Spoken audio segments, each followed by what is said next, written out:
Hello world, welcome back to another CTFlearn challenge video.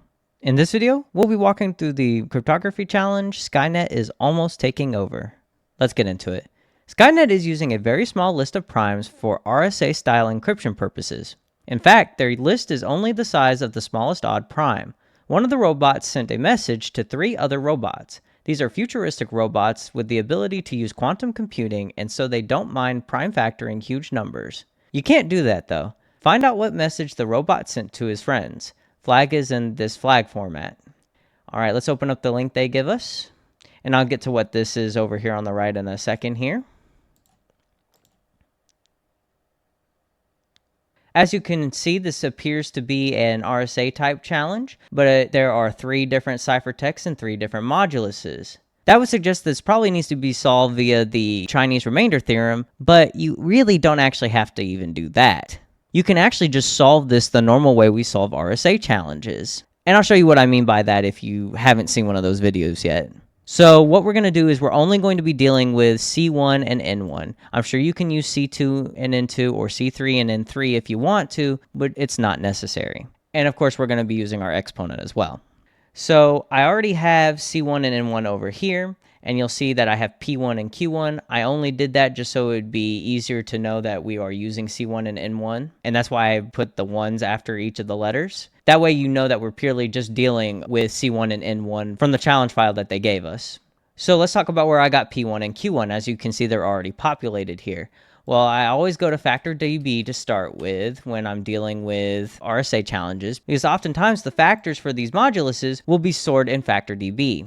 Now that being said, if they weren't in there, then I would move on to Sage Math, and if that didn't work, I'd have to find some other way to do it. Probably writing my own algorithm or copying another algorithm from someone else that has already done this. But fortunately for us, this modulus does happen to be in factor DB. And you can see the 2 factors here. I'm not going to click on them to show you what they are because I have them over here. I'll just highlight these 2 lines and then I'll scroll across so you can see them. They're not very big, obviously, so I didn't have to scroll far. But let's go ahead and just start cracking this like I would any other RSA challenge. The first thing I'm going to do is find the totient, or phi, which is P1 minus 1 times Q1 minus 1, like so. And then we're going to find D, which is the decryption exponent, or decryption key, which will be pal e to the -1, or inverse of e mod t, like so. Remember, the third parameter of the pal function always gets moduloed. Now we can go ahead and print out our deciphered ciphertext, which will be pal C1 to the D modulo N1, like so. Let's go ahead and run that. And you see we do get an integer back and there were no issues. So this is most likely going to be whatever our flag is. However, we need to convert this to ASCII. And I've shown this method in several videos in the past, so I won't go into detail on explaining it. But basically, we're going to convert our decimal value to hex. And then we're going to shave off the first 2 characters, because the first 2 characters will be 0x whenever you convert an integer to hex in Python with the hex function.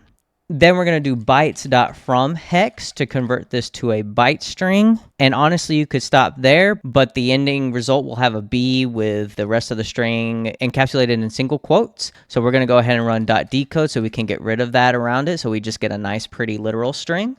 And then we'll run that.